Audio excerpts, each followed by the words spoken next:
Hello, people. This is my fourth video of the day, and I'm reviewing the movie Raju Ban Gaya Gentleman, uh, which again stars, Shah Rukh Khan and Juhi Chawla.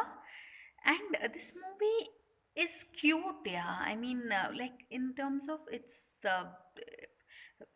though it had stars like Amrita Singh and a few others who were very well known at that time, the film really belonged to the young pair as they were at that time, Shah Rukh Khan and Juhi Chawla, because yeah, Nana Patekar also stars in this film. So Raju Mangya Gentleman is all about holding on to your that certain innocence even when you climb the corporate ladder.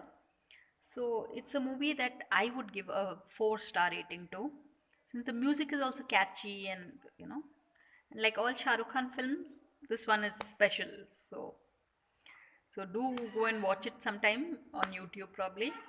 And thanks for watching this video and please subscribe.